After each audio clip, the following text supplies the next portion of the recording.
आप सभी का स्वागत है सुभाष सर साइंस क्लास में।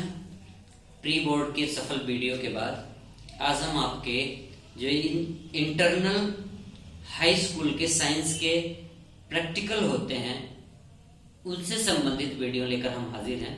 और इसमें फिजिक्स, केमिस्ट्री, बायोलॉजी तीनों में से एक एक प्रैक्टिकल आपको लिखना होता है। उसी में से आज हम जीव विज्ञान से प्रैक्टिकल आज का आपका प्रयोग है। प्रकाश संश्लेषण के लिए क्लोरोफिल आवश्यक है। आप सबने पढ़ा है प्रकाश संश्लेषण सूर्य के प्रकाश की उपस्थिति में कार्बन डाइऑक्साइड जल और क्लोरोफिल सूर्य का प्रकाश, चार एसेंशियल तत्व, कार्बन डाइऑक्साइड, जल, सूर्य का प्रकाश और क्लोरोफिल। इनकी उपस्थिति में पौधे अपना भोजन खुद बनाते हैं। इस क्रिया को प्रकाश संश्लेषण कहते हैं। ये हमने लिखित में पढ़ा है, थियरी में पढ़ा है। इसी को हमें प्रैक्टिकल करके दिखाना है कि विज्ञान कहता है जो उसे प्रूव करके दिखाने की क्षमता रखता है। तो इसलिए वीडियो आपके लिए बहुत इंटरेस्टिंग होने वाली है। इसलिए चैनल को लाइक, सब्सक्राइब और बेल आइकन जरूर दबाओ ताकि अगला केमिस्ट्री और फिजिक्स का प्रैक्टिकल से संबंधित वीडियो आपको सबसे पहले मिले। आइए, प्रकाश संश्लेषण के लिए क्लोरोफिल आवश्यक है। आइए एक बार सेंटेंस पर ध्यान देते हैं कैसे इस प्रक्रिया को करते हैं। क्रोटोन या कोलियस के पौधे की किसी एक चितकबरी पत्ती का कागज पर चित्र बनाते हैं और उसके हरे, रंगीन, सफेद प्रदेशों को अंकित कर लेते हैं। पत्तियों को मंड रहित करने के लिए उसे 2 से 3 दिन तक अंधेरे कमरे में रखते हैं ताकि उसे प्रकाश ना मिल सके। फिर उस गमले के पौधे को 4 से 5 घंटे के लिए सूर्य के प्रकाश के धूप में, तेज धूप में रखते हैं और उसमें से किन्हीं 2 पत्तियों को तोड़ करके एल्कोहल में उबालते हैं और मंड परीक्षण के लिए फिर हम इसे आयोडीन के घोल में डुबोते हैं। तो हम देखते हैं कि आयोडीन में पत्ती के केवल हरे प्रदेश ही काले नीले पड़ते हैं। और पत्ती के उन स्थानों पे जहां अन्य रंग की धारियां थी उनमें किसी भी प्रकार का परिवर्तन नहीं हुआ, अर्थात वहां मंड का निर्माण नहीं हुआ। तो इससे निष्कर्ष निकलता है कि पत्तियों में मंड उन्हीं स्थानों पर बनता है जहां पर क्लोरोफिल होता है। अतः इससे सिद्ध होता है कि प्रकाश संश्लेषण के लिए क्लोरोफिल आवश्यक है। ये 2 चित्र बना लेंगे। ये क्रोटोन या कोलियस की चितकबरी पत्ती है। ये वाले भाग जो दिख रहे हैं डार्क से, ये हरे हैं, इसमें क्लोरोफिल है। बीच में जो धारियां हैं ये सफेद हैं, लाल है, अन्य रंग की धारियां हैं ये आपकी, इसमें क्लोरोफिल नहीं है। अब पूरे प्रैक्टिकल के बाद जब हम देखते हैं एल्कोहल में उबाल के आयोडीन के घोल में, तो देखते हैं कुछ स्थानों पे काला नीला धब्बा पड़ जाता है, बाकी कोई परिवर्तन नहीं होता है। तो उसका मिलान जब हम चित्र में करते हैं तो पाते हैं कि काले नीले जो स्टार्च या मंड का प्रतीक है, संकेत है, ये उन्हीं स्थानों पे है जहां पे पहले पत्ती का भाग हरा था। तो इसलिए यह सिद्ध होता है कि प्रकाश संश्लेषण के लिए क्लोरोफिल आवश्यक है। आइए अब विस्तार से मेरी बात को ध्यान से सुनेंगे। सिर्फ मेरी बात को आप ध्यान से सुनेंगे, वीडियो को पूरा देखेंगे तो आप इस प्रैक्टिकल को बिना याद किए भी लिख सकते हैं।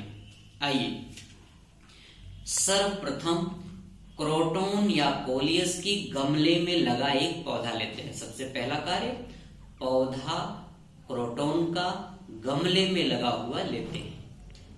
उसकी एक चितकबरी पत्ती को तोड़कर उसका चित्र कागज पर बना लेते हैं और उसके हरे रंगीन प्रदेशों को भी अंकित कर लेते हैं।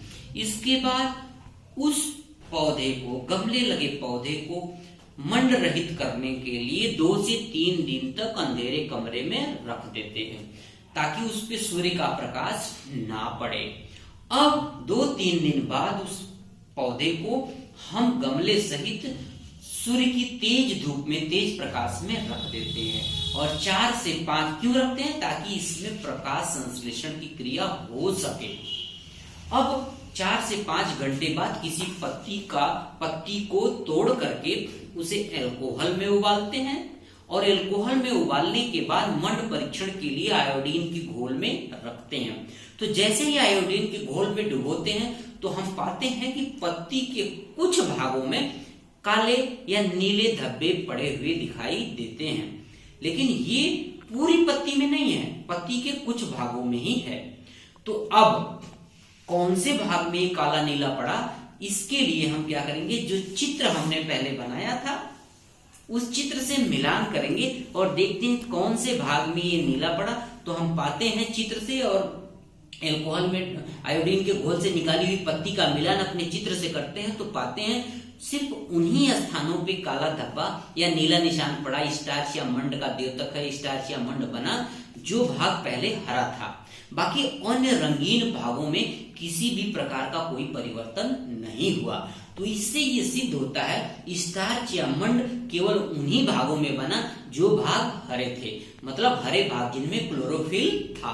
तो इससे ये सिद्ध होता है कि क्लोरोफिल वाले भाग में ही स्टार्च या मंड का निर्माण हुआ, यानी सूर्य के प्रकाश की उपस्थिति में जो प्रकाश संश्लेषण की क्रिया हुई वो केवल हरे भागों में हुई, मतलब क्लोरोफिल की उपस्थिति में हुई। तो इससे ये सिद्ध होता है कि प्रकाश संश्लेषण क्रिया के लिए क्लोरोफिल अति आवश्यक है। आइए एक बार 1 मिनट में दोबारा इसको मैं रिपीट कर देता हूं आपको प्रैक्टिकल आएगा लिखने के लिए कि प्रकाश संश्लेषण के लिए क्लोरोफिल आवश्यक है। तो आप लिखेंगे सर्वप्रथम प्रोटोन या कोलियस का गमले में लगा हुआ एक पौधा लेते हैं, उस पौधे की एक पत्ती, चितकबरी पत्ती का चित्र हम अपनी कागज पर पेंसिल से बना लेते हैं और उसके साथ साथ उसके हरे रंगीन प्रदेशों को भी अंकित कर लेते हैं। क्यों? क्योंकि क्रोटोन की जो पत्ती होती है वो चितकबरी होती है, एक से अधिक रंग की होती है। तो चित्र बनाने के बाद उसमें उसके हरे और रंगीन प्रदेशों को भी अंकित कर लेते हैं, लिख लेते हैं। अब ये कार्य आएगा बाद में, ये चित्र हमने किस लिए बनाया है ये बाद में आपको इसका महत्व समझ में आएगा। अब चित्र बनाने के बाद उस गमले लगे प्रोटोन के पौधे को हम 2 से 3 दिन तक मंड रहित करने के लिए, स्टार्च रहित करने के लिए सूर्य के प्रकाश से दूर अंधेरे में, मतलब 2 से 3 दिन के लिए अंधेरे कमरे में रख देते हैं। फिर से सुन लो, सबसे पहले क्रोटोन या कोलियस का गमले में लगा हुआ पौधा लेते हैं, उसकी चितकबरी पत्ती तोड़ करके उसका चित्र कागज पर पेंसिल से बना लेते हैं, उसके हरे रंगीन प्रदेशों को भी अंकित कर लेते हैं। अब उस पौधे को मंड रहित करने के लिए 2 से 3 दिन तक अंधेरे कमरे में रख देते हैं ताकि उसमें सूर्य का प्रकाश ना पड़े। अब 2-3 दिन बाद उस गमले लगे पौधे को उठा करके हम तेज धूप में रख देते हैं ताकि पुनः इस पे सूर्य का प्रकाश पड़े और प्रकाश संश्लेषण की क्रिया हो सके। अब 4 से 5 घंटे बाद उस धूप में से एक पत्ती तोड़ करके पौधे का एल्कोहल में उबालते हैं, फिर मंड परीक्षण के लिए क्या करते हैं, उसको आयोडीन के घोल में डुबोते हैं। जब आयोडीन के घोल में पत्ती को डुबोते हैं तो हम पाते हैं कि उसका कुछ भाग काला नीला निशान पड़ गया। अब उसको हम अपने चित्र से मिलान करते हैं तो पाते हैं ये काला नीला जो निशान या स्टार्च या मंड का जो द्योतक है, जो संकेत है कि स्टार मंच इन भागों में बना, वो सिर्फ उन्हीं भागों में बनता है जो पहले हरा था। अन्य जो रंगीन प्रदेश थे, अन्य जो रंगीन भाग थे, उनमें किसी प्रकार का परिवर्तन नहीं होता है। तो इससे ये सिद्ध होता है कि स्टार्च का निर्माण केवल उन्हीं भागों में हुआ जो भाग पत्ती का हरा था। हरा था मतलब क्लोरोफिल था। अब क्लोरोफिल के कारण जहां जहां क्लोरोफिल था वहां पे स्टार्च या मंड का निर्माण हुआ। तो इससे ये सिद्ध होता है कि पत्तियों में मंड उन्हीं स्थानों पे बनता है जहां पे हरा रंग था, मतलब क्लोरोफिल था। तो इससे ये सिद्ध होता है कि प्रकाश संश्लेषण क्रिया के लिए क्लोरोफिल अति आवश्यक है। चैनल को लाइक, सब्सक्राइब और बेल आइकन जरूर दबाएं ताकि आपको केमिस्ट्री और फिजिक्स का प्रैक्टिकल सबसे पहले मिले और अपने दोस्तों को भी शेयर करो, अपने भी पास हो और अपने दोस्तों को भी बोर्ड के इंपॉर्टेंट प्रश्नों को भेज के उनकी भी मदद करो। तो शेयर भी करो। That's all.